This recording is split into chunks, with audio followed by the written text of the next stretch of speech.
Amnon. Why? Well, partly because David didn't. David didn't do anything about it. And then when that was over, Absalom was kind of left out to exile for a while. He wasn't allowed to return to Jerusalem. He was sent in exile away from his people. When he returned, David still wouldn't see him for a while. And this went on, if you take all of the years in this story, the amount of time that Absalom waited for his revenge, the amount of time he was in exile, the amount of time that he was in Jerusalem but not allowed to see David. You know, we're talking about Caroline, her entire life passing, right? 7 to 8 years of time have passed in between all of these events. Absalom is embittered. He is very hateful now and vengeful, and he's going to go against his father to war. To war. Chapter 18, war with Absalom. All right, number 1, let's cover the battle. Verse number 1 of chapter 18, and David numbered the people that were with him and set captains of thousands and captains of hundreds over them. And David sent forth a third part of the people under the hand of Joab, a third part under the hand of Abishai, the son of Zeruiah, Joab's brother, and a third part under the hand of Ittai the Gittite. And the king said unto the people, I will surely go forth with you myself also. These ones that thus far had been loyal to David. David divides up his men, and of course he looks like there he's got thousands. People rallied to David. There were a number of people that remained loyal to the king regardless of the events of what had happened. Maybe some thought that Absalom had gone too far. Maybe some thought that David was the king all along and were loyal to him from the very beginning. There was at least a handful of those, we know. But he divides them up 3 ways. And he tells them in verse number 2 that he will go with them. David's not going to make the same mistake maybe that he had made previously. He wants to go with his people into battle. But according to verse number 3, the people don't want David to go with them. He says there in verse 3, but the people answered, Thou shalt not go forth. For if we flee away, they will not care for us. Neither if half of us die will they care for us. But now thou art worth 10,000 of us. Therefore now it is better that thou succor us out of the city. They don't want David to go. They realize that David's life is so valuable, right? You are worth, what did they say there in verse number 3? You're worth 10,000 of us.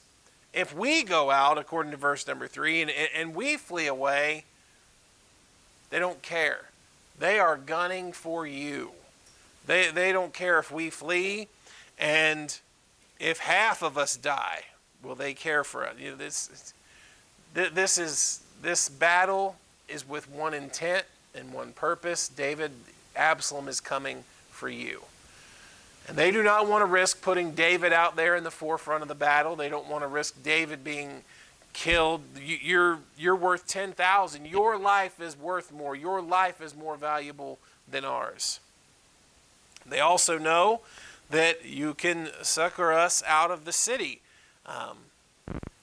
That word means to assist. It means the ability to give aid. If you are there in the city, you are at least a last line of defense. You can bring resources, you can bring aid, you can bring help. If things get sideways, if people end up fleeing, if this turns sour, you're there to assist and to help. It's also important to know that the people probably have David's well-being and interest. They have David's mindset, his mental capacity in thought here.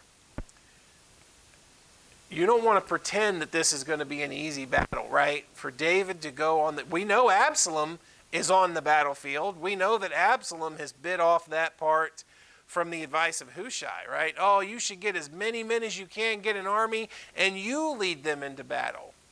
And the people, maybe they don't want David to have to endure that. David, you stay here. Your life is so much more valuable than ours.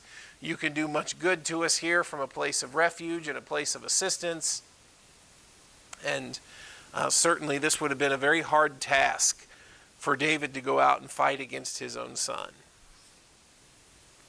David's not stubborn. According to verse number 4, the king said unto them, what seemeth you best, I will do. And the king stood by the gate side, and all the people came out by hundreds and by thousands. Again, David's not stubborn. It's okay to heed good advice.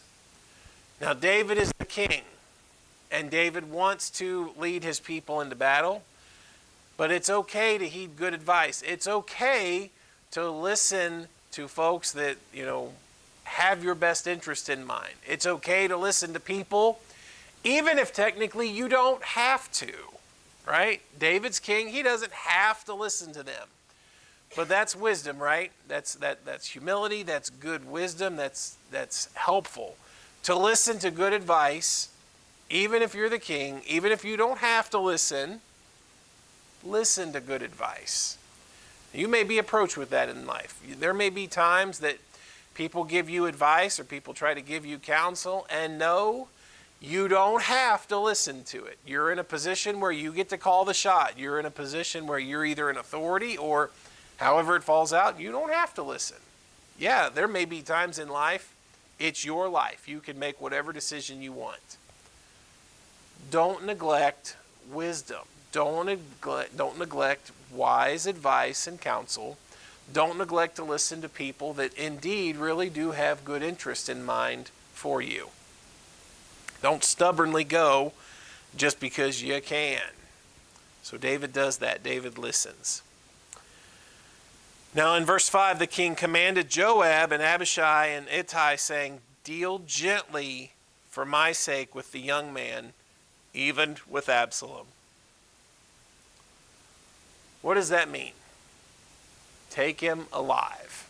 David does not want to see people out there bloodthirsty and everyone taking it upon themselves. This is not, hey, in the battlefield, the first one that can kill Absalom wins. It's no. Be gentle with him. Take him alive. And all the people heard when the king gave all the captains charge concerning Absalom. David did not just say this to a couple of people. He said it directly to a few people, but he said it in an audience where everyone could hear. Okay? David, no mistake about this, right? There's no, I'm going to divide my troops up 3 different ways, and this group and this leader over here has different advice and different strategy than the other. No. Take him alive. Deal gently with him. Everyone heard it. And so the people went out into the field against Israel, and the battle was in the wood of Ephraim, where the people of Israel were slain before the servants of David. And there was a great slaughter that day of 20,000 men. David's men indeed were loyal. Right? David's men, they had a strategic upper hand. They had a chance to regroup. They had a chance to dictate the terms and the location here, where they fight in this wood of Ephraim. This is wise, right? David has set it up that in such a place where maybe even if Absalom comes with sheer numbers, just the plot of the land, right? The region, the location, the terrain was not a guarantee that if you just come with vast numbers, if you come with thousands and thousands, you can just overwhelm David by sheer numbers. No, David has plotted this out. This is strategy. And they get a great victory there.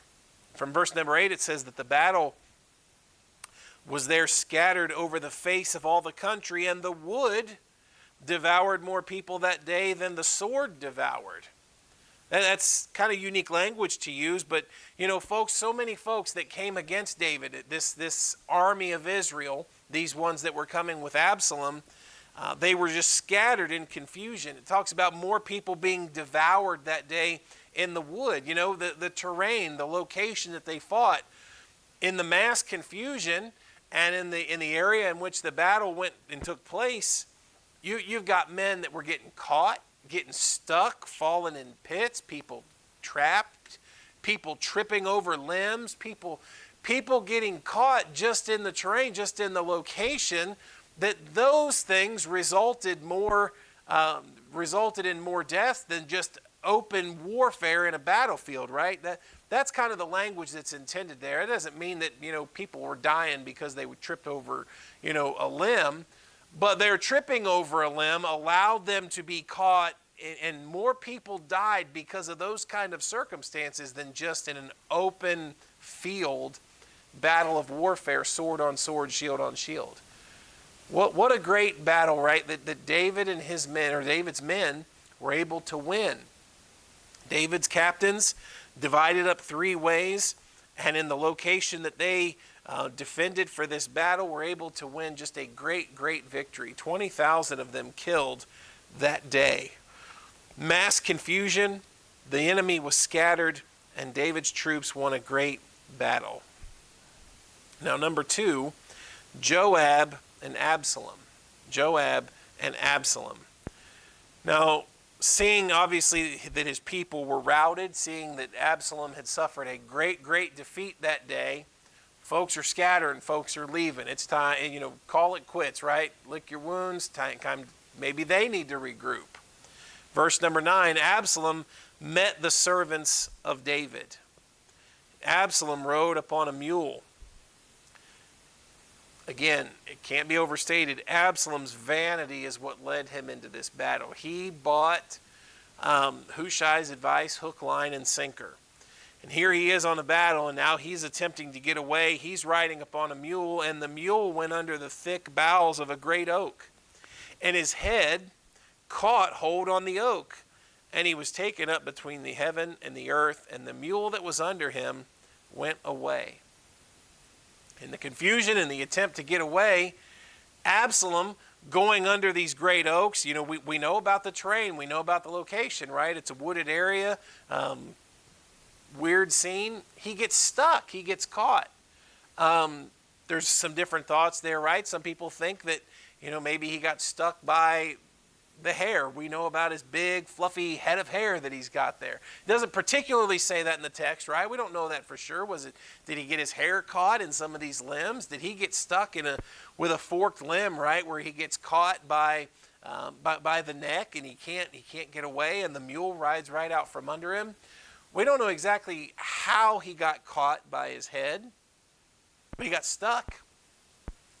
And now he's there dangling, and he can't get away.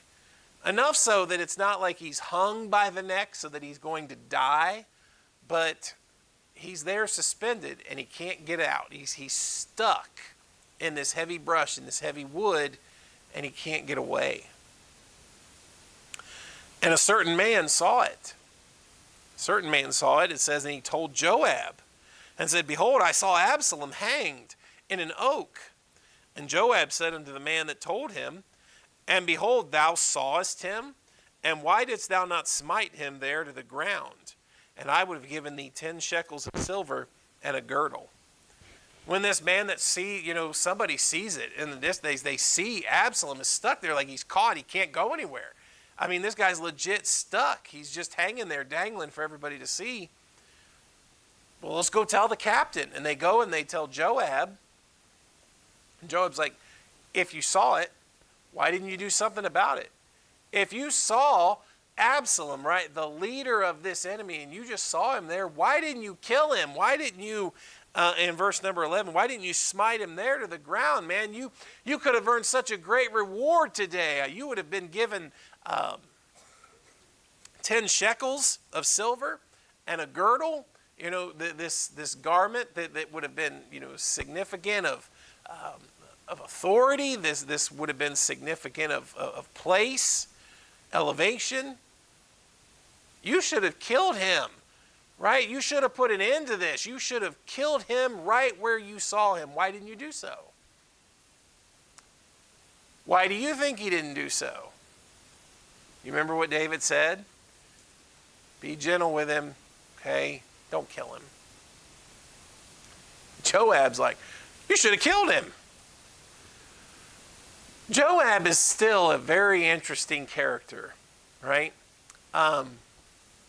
I have no doubt that there's a very real sense and a very real part of Joab that even in his loyalty to David and his loyalty to Israel, is like, this man is a traitor.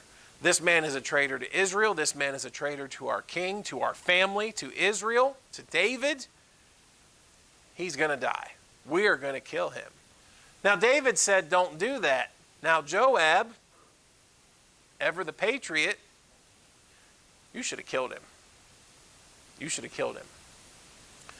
All right, verse number 12, the guy actually answers. Here's why I didn't kill him. The man said unto Joab, though I should have received 1,000 shekels of silver in mine hand, yet would I not put forth my hand against the king's son.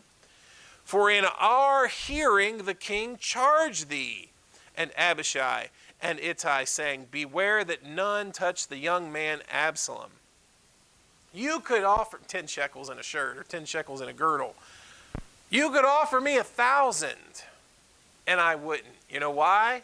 The king said, we heard it. Like, we heard the king tell you all, and he told all of us, Absalom's off limits. We heard him say that. I don't care how much you offer me. The king said not to touch him.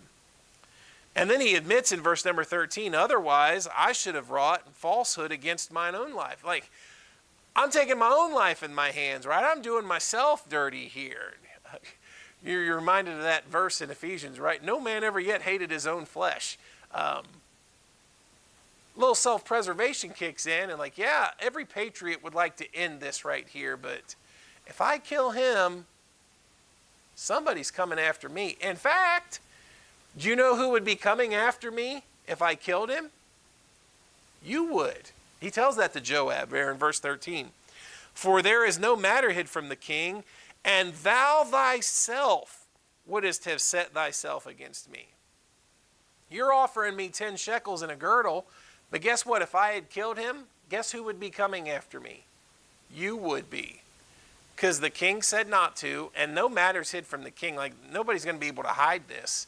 It's going to be known who killed Absalom. Guess who David's going to send after me? You. So, no, I ain't killing him. Right? I heard what David said. I know how this ends up if I do kill him. There ain't any amount of money that you could offer me to kill Absalom and then wind up dead myself 2 days later. So, seeing that, verse number 14, then said Joab, I may not tarry thus with thee. And he took 3 darts in his hand and thrust them through the heart of Absalom, while he was yet alive in the midst of the oak. Joab is not going to miss this opportunity. This young man may not have. This young man may have realized the caution from David's message. No, nobody touches him. It's not worth it. There would have certainly been a repercussion if he had done so. Joab is not as thoughtful. He says, I can't stick around here. He's not going to miss this opportunity. And he takes 3 darts. Most people believe those to be long darts, or what we might consider something like a spear. And he thrusts them through the heart of Absalom. Some consider maybe something like an arrow or whatnot. It doesn't particularly say there what's meant by dart. But thrust him through the heart, the middle part of the chest. It's not necessarily particularly talking about the organ as much as it's talking about the upper body there. While he was yet alive in the oak, and 10 young men that bear Joab's armor. Right? His armor bearers, Joab's trusted companions, those that he would have been in battle with and closest with in battle, they go with Joab, and they compass about, and they smote Absalom and slew him. They kill him. And there, as he was hung by his head, and again, whatever that means, he's been run through with these 3 darts. And then Joab's most loyal and closest to him, his armor bearers, take Absalom and kill him. And there, in just the most pathetic scene, right, with Absalom, this one that had led a charge against his father, there he stands helpless, hanging defenseless, without any help. And that's how Absalom meets his end. That's how Absalom is killed. Now, I get it. David said, don't do that. But Joab wasn't going to miss this opportunity. If he's over there hanging and dangling, I can't stay here. I'm going to go find him. And he does. And Joab sees to it, against David's wishes, But Joab sees to it that Absalom is killed. And with that, it's over, right? Because verse number 16, Joab then blew the trumpet, and the people returned from pursuing after Israel, for Joab held back the people. This was what it was all about, right? The people knew that about David. Your life is worth 10,000, thousands of ours. And if we get scattered, they're coming for you. And Joab knew, likewise on the other side, once you kill Absalom, the battle's over. And he blows the horn, and he has everyone return from pursuing after Israel, because this was it. This 20,000 that were killed in that battle, that were not nearly as important to Joab as this one. And they killed Absalom. And they took Absalom, cast him into a great pit in the wood, and laid a very great heap of stones upon him. And all Israel fled, every one to his tent. While Israel flees, and by Israel it means that army that had come with Absalom. Every man there continues to flee, get out of town. They take Absalom, and they pitch him into a pit in the wood and put a great heap of stones over him. It's not really the most dignified way to exit this world. Not really the most dignified, like no proper burial. It's interesting because verse number 18 kind of carries along that same idea. It says, now Absalom in his lifetime had taken and reared up for himself a pillar, which is in the king's dale, for he said, I have no son to keep my name in remembrance. And he called the pillar after his own name, and it is called unto this day Absalom's place. You get the picture that Absalom kind of had an idea how he wanted this to end. He had kind of made preparations for how he would end this life and where he would be buried maybe. Now all of his children appear to have died before this. We know from a previous story Absalom had children, but according to this it looks like maybe they had all died previously. So with no sons to carry on his name, he erects this pillar, right? Something to be a memorial, something to be a token for him. Yeah, Joab makes sure that doesn't happen. He gets no funeral. He gets no burial. He gets no, military dress and proper funeral there. No. They take him and they pitch him into a pit in the woods, and they throw a big heap of stones over him. And that's the end of Absalom. We're talking about the king of Israel, his son, Absalom. And you get to the end, and it's just like that, right? It's just such a pathetic scene that here is this man that there's always and forever going to be people that debate. Was he justified in some of the things that he did? Some people may feel so. But he became so embittered that he took an army to pursue after his father with the intent of killing his father and taking his kingdom. And then he meets just such a weak and pitiful end, dangling there, not even able to defend himself. And here comes one of his relatives, one of his cousins, right, Joab, and sees to it that he's killed there. Now lastly, let's hasten through the rest of this chapter real quick. The last point here, number 3, David is brought the news. David hears the news. Verse 19, it says, Then said Ahimaaz, the son of Zadok, Let me now run and bear the king tidings, how that the Lord hath avenged him of his enemies. And Joab said unto him, Thou shalt not bear tidings this day, but thou shalt bear tidings another day. But this day thou shalt bear no tidings, because the king's son is dead. Now when Ahimaaz, the son of Zadok, he wants to go. He wants to report back to David, right? He's a trusted counselor. He's a trusted friend of David. He was one that had returned back to Jerusalem to be the eyes and the ears and to bring back word. Let me go tell him. Let me return to David and tell him. Joab, maybe even in a sense of, good sense, like, I'm not sure that that's a good idea. You are one of David's closest, right? For you to bring back the bad news, it seems like he doesn't want to put that on Ahimaaz, right? He doesn't want to put that kind of burden on Ahimaaz to show or to bring back that message to David. So Joab in verse 21, he goes to Cushai. Go tell the king what thou hast seen. And Cushai bowed himself unto Joab and ran. Right? It's kind of weird, like, I don't want you to do that. He's going to send someone else to do that. And he's going to send Cushai. Well, verse 22, then Ahimaaz, the son of Zadok, yet again to Joab. But howsoever, let me, I pray thee, also run after Cushai. Joab said, wherefore wilt thou run, my son, seeing that thou hast no tidings ready? You are not ready to deliver this kind of message to David. I get it. I appreciate the zeal, the eagerness. You want to get back to David. This is not a message that you are prepared to deliver. But, however, said he, verse 23, let me run. Let me run. He said unto him, run. Then Ahimaaz ran by the way of the plain and overran Cushai. Like, Ahimaaz, really, he's serious. He takes off, he goes running. He gets going so fast, he overtakes Cushai. He's trying to get to David as soon as possible. And David sat between the two gates. And the watchman went up to the roof over the gate unto the wall and lifted up his eyes and looked. And behold, a man running alone.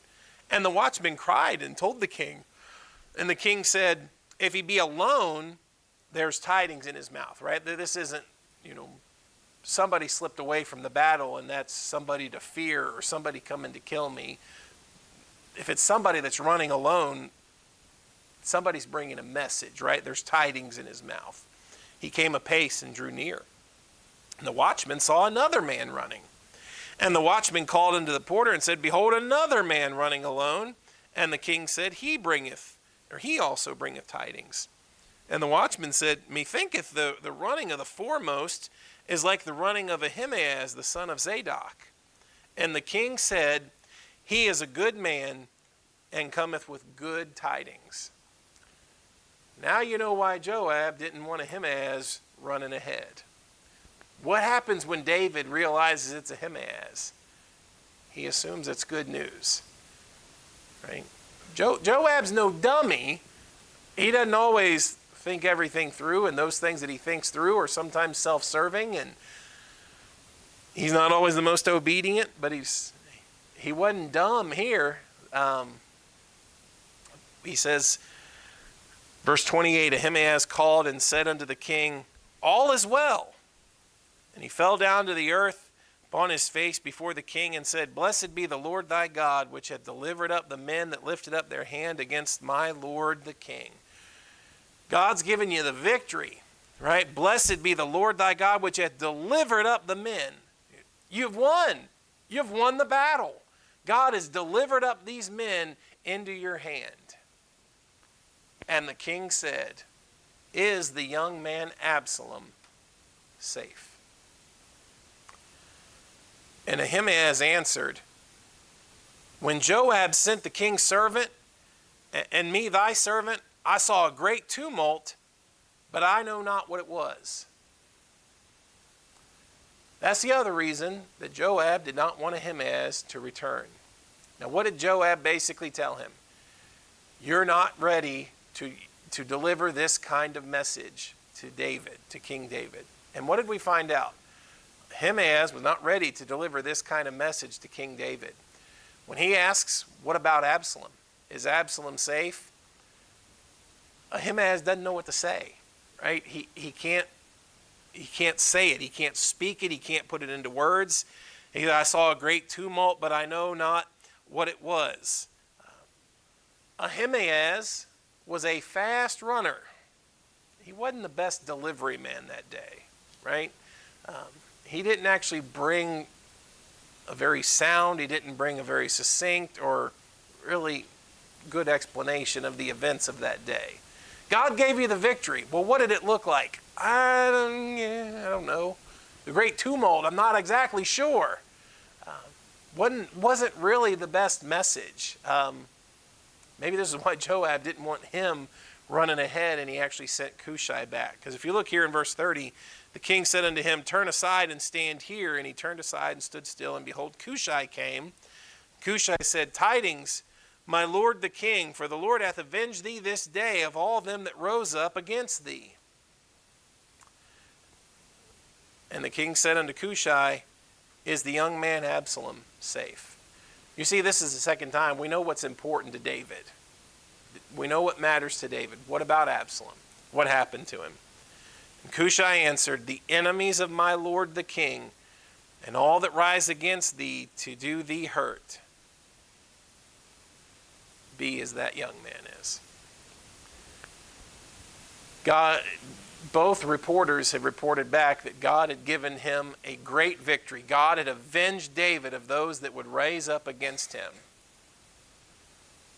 What about Absalom? Cushai basically relays, he's like the rest of them. And that in and of itself, short and succinct. I don't know how sympathetic it was, but it was straight and to the point. Yeah. Absalom's like, he's among them. Those that God has avenged you of, he's with them. And here in this last verse, there's such a great outpouring of grief from David, because reality hits him. Absalom's been killed. And the king was moved. He was much moved, and went up to the chamber over the gate and wept. And as he went, thus he said, O my son, Absalom, my son, Absalom, would God I had died for thee, O Absalom, my son, my son. And in just those few words, you see just such a great grief of heart and mind for David. He was moved. It says he was greatly moved, much moved. You get the idea with that, the way the word moved there is used, that like almost trembling, right? It just begins to shake a bit, and he's troubled by this news. What was in his mind? You know, you can't help but think that part of what was in David's mind that day was, is this my fault? Did I cause this? Could I have averted this? Is this because of what I did all those years ago? Did I start this with, my sin with Bathsheba? Is this my fault if I had just done something when Amnon did what he did? Would that have made things different? You can't help but think that going through David's mind here in this troubling is, what any father would think, right? Could I have done differently? Is this my fault? What could I have done different? And in Absalom, my son, would God I had died for thee, O Absalom, my son, my son. Absalom was in the wrong in this chapter. Actually, Absalom's been in the wrong for a while. We can debate, we can discuss what we think of his intentions and what he did previously. Does he feel justified in doing what he did to Amnon? Does he feel justified in those events? It's not, there's not much wiggle room when he turns against David the way that he did in the last couple of chapters. And yet, David loved his son. This was not the outcome that David wanted. When they bring news to David of this great victory, that's not what David cared about. Tell me about Absalom. He cared about his son, despite what his son had done, despite what his son had, how he turned against him. You have to have children to know what that feels like, right? To know what it feels like. A willingness to,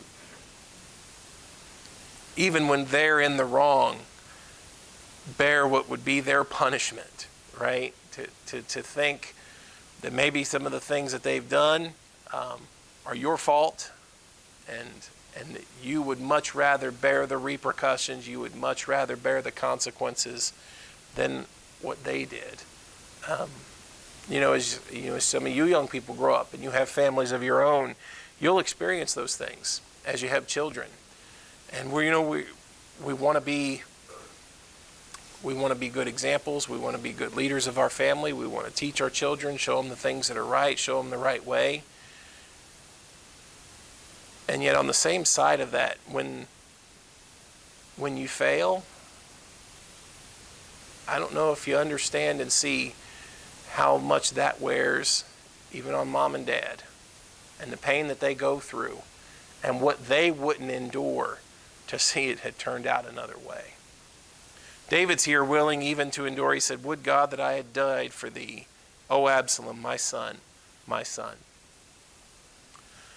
He was willing to. He would have been willing to take it in his place, right? David is not happy with this outcome.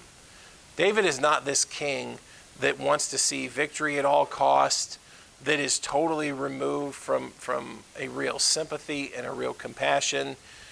Joab was. Joab's patriotic, and Joab didn't have a bit of sympathy here for this situation. Oh, you found him hanging in a tree? You found him hanging there? Why didn't you kill him? Okay, you didn't do it, I will. That's the kind of man Joab is. And yet David, very much grieved and burdened by how all of this plays out. The Bible says that love rejoiceth not in iniquity. That true Christian grace and compassion and love and charity that a Christian has, he doesn't rejoice when things work out this way. David's going to walk off the battlefield that day a victor. It's not what he wanted. This is not how he wanted this to play out. And sometimes in life, victories are bittersweet. And sometimes in life, things turn out not the way that you would like to see them turn out. And sometimes even in victory, there's great grief. And Joab doesn't seem to grasp that. And Joab doesn't seem to understand that. And there's going to be a conversation here in the next chapter. We don't have time to get to it tonight. We'll talk about it next week. But again, there's a contrast here between David and Joab in this. What a story, right? About Absalom. What becomes of him at the end of his life. And here David, in just such great grief, is only left to wonder, man, could this have been different? What could have been different? He did not want it to play out this way. Regret is a hard thing. Regret is a hard thing to live with. May God give us courage and grace to be faithful and live for Him, because the Bible, we think, I use this example all the time, but it's hard to endure temptation. And you and I both know that this started back with David's sin with Bathsheba. God said that David was going to bear this in his family, that the sword was not going to depart from his family. We know that in a very real sense there is a portion of this that has come upon David because of what he had did in his sin with Bathsheba and the murder of Uriah. Do you think David would have done that if he had been able to see this is how it would have played out? Temptation was hard. And when David saw what he saw with Bathsheba, he was very much tempted. The Bible says that the way of transgressors is hard.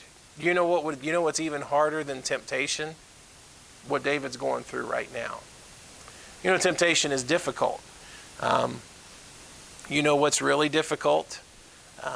You think about, sometimes when we think about temptation, it's very common for us to think of, sexual sins, right? Fornication and the temptation that we have in this world, for those physical things. Those are hard temptations. What's hard? Being a single parent. What's hard? Living with a disease. There's a very real sense in which temptation is hard. But the repercussions are often much more difficult.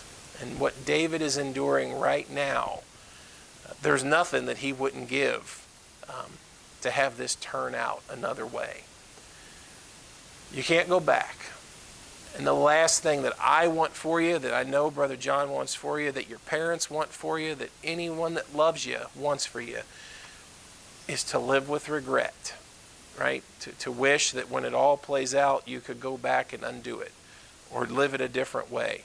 David desperately wishes here at the end of verse 33 that this could have turned out a different way. God help us, right? In all aspects of life. Be courageous, be faithful, try to always do what's right. We don't want to live with regret. We do not want to get to the end of a certain scenario or certain part of life and think, well, I really would like to do a do-over here. There's no do-overs, okay? Let's try to live for the Lord, be faithful to Him as much as we can in the here, in the now. All right? Let's have a word of prayer. We'll get into chapter 19 next time. Father, we're thankful for your word. We're thankful for the help and the wisdom that it is to us. We're certainly saddened to see